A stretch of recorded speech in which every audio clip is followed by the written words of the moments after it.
महाभारत की कहानी, भक्त ध्रुव की कथा। एक बार की बात है, राजा उत्तानपाद थे और उनकी दो रानियां थीं। एक रानी का नाम सुनीति और दूसरी रानी का नाम सुरुचि था। सुनीति बड़ी रानी और सुरुचि छोटी रानी थी। रानी सुनीति के पुत्र का नाम ध्रुव और रानी सुरुचि के पुत्र का नाम उत्तम था। राजा उत्तानपाद का रुझान छोटी रानी सुरुचि के तरफ ज्यादा था, क्योंकि वो दिखने में काफी सुंदर थीं, लेकिन रानी सुरुचि अपनी सुंदरता पर काफी घमंड करती थीं। वहीं बड़ी रानी सुनीति का स्वभाव सुरुचि से बिल्कुल अलग था। रानी सुनीति काफी शांत और समझदार स्वभाव की थीं। राजा का सुरुचि के तरफ अधिक प्रेम देखते हुए रानी सुनीति दुखी रहती थीं। इसलिए वह अपना ज्यादा से ज्यादा वक्त भगवान की पूजा अर्चना करते हुए बिताती थीं। एक दिन सुनीति के पुत्र ध्रुव अचानक अपने पिता राजा उत्तानपाद के गोद में जाकर बैठ गए। वह अपने पिता के गोद में बैठकर खेल ही रहे थे कि वहां छोटी रानी सुरुचि पहुंच गईं। राजा के गोद में ध्रुव को बैठे देखकर रानी सुरुचि को गुस्सा आ गया।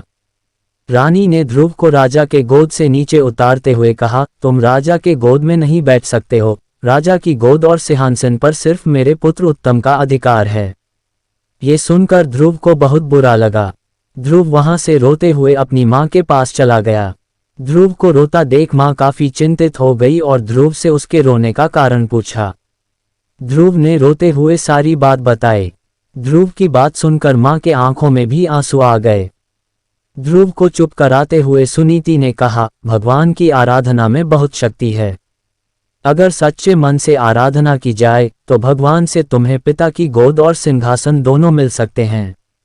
मां की बात सुनकर ध्रुव ने निर्णय कर लिया कि वह सच्चे मन से भगवान की आराधना करेंगे। ध्रुव अपने महल से भगवान की प्रार्थना करने जंगलों की तरफ निकल पड़े। उन्हें रास्ते में ऋषि नारद मिले। छोटे से ध्रुव को जंगलों की तरफ जाता देख नारद ने उन्हें रोका। नारद ने उनसे पूछा, तुम जंगलों की तरफ क्यों जा रहे हो? ध्रुव ने उन्हें बताया कि वो भगवान का ध्यान करने जा रहे हैं। ध्रुव की बात सुनकर नारद ने उन्हें समझाकर राजमहल वापस भेजने की कोशिश की, लेकिन ध्रुव ने उनकी एक न सुनी। ध्रुव के निर्णय के कारण नारद ने ध्रुव को ओम नमो भगवते वासुदेवाय मंत्र का जाप करने को कहा। इसके बाद ध्रुव जंगल में जाकर इस मंत्र का जाप करने लगे। उधर नारद ने महाराज उत्तानपाद को ध्रुव के बारे में बताया। बेटे के बारे में सुनकर महाराज का मन चिंतित हो गया। वह ध्रुव को वापस लाना चाहते थे, लेकिन नारद ने कहा ध्रुव प्रार्थना में डूब गया है और अब वह वापस नहीं आएगा। उधर ध्रुव कठोर तपस्या में लगे रहे। कई दिन और महीने गुजर गए, लेकिन ध्रुव प्रार्थना करते रहे। इस बीच ध्रुव की भक्ति से प्रसन्न होकर भगवान हरि ध्रुव के सामने प्रकट हुए। भगवान हरि ने ध्रुव को वरदान देते हुए कहा, तुम्हारी तपस्या से हम बहुत प्रसन्न हैं, तुम्हें राज सुख मिलेगा। साथ ही तुम्हारा नाम और तुम्हारी भक्ति हमेशा के लिए जानी जाएगी। ये कहकर भगवान ने ध्रुव को राजमहल की तरफ भेज दिया। भगवान के दर्शन पाकर ध्रुव भी बहुत खुश हुए और उन्हें प्रणाम कर महल की तरफ चले गए। बेटे को महल वापस आते देख राजा खुश हो गए और उनको अपना पूरा राज्य सौंप दिया। भगवान हरि के वरदान से भक्त ध्रुव का नाम अमर हो गया और आज भी उन्हें आसमान में सबसे ज्यादा चमकने वाले तारे ध्रुव तारे के नाम से याद किया जाता है।